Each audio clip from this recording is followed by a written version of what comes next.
Friends, எல்லாருக்குமே வணக்கம். இன்றைக்கி நான் வந்து ஒரு 3 கொஸ்டின் கேட்கலான்னு இருக்கேன். அந்த கொஸ்டின் எந்த மாதிரின்னு சொல்லி நீங்கள் தான் எனக்கு கமெண்டில் சொல்லணும்.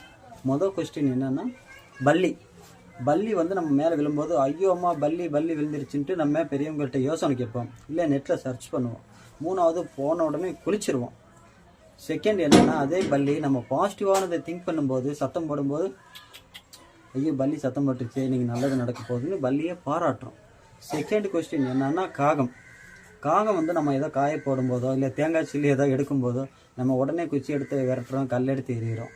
அதே காகம் நம்ம இல்லை குடத்தில் தண்ணியை குடிக்கும்போது கூட என்ன சொல்லுவோம்னா, ஐயோ காகம் வந்துருச்சுன்ட்டு துரத்தி விடுறோம். அதே காகத்தை பெற்றவங்க யாராவது இறந்தோடனே படையல் மாதிரி வச்சு அதை கூப்பிட்றோம் வந்து சாப்பிடுன்னு சொல்லி. இல்லை தேனி மாவட்டத்தில் போய் சனீஸ்வரன் கோயிலில் போய் அதை கும்பிட்டு வர்றோம், நம்மளோட பாவங்கள் விலகணும்னு சொல்லி.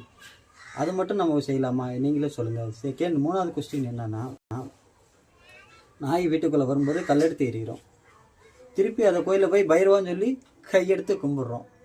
இது எந்த மாதிரி நாயின்னு சொல்லி நீங்களே கமெண்டில் சொல்லுங்கள். இது எனக்கு ரொம்ப நாளாக ஒரு டவுட்டு. இதே கொஸ்டின் வந்து விஜய் சார் கேட்பார் 3 கொஸ்டின்.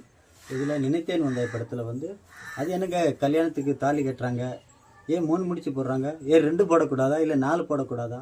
அவர் கேட்ட மாதிரி இப்போ நான் உங்களை 3 கொஸ்டின் கேட்டிருக்கேன். நீங்கள் என்னன்னு கமெண்டில் சொல்லுங்கள். ஓகே, பாய்.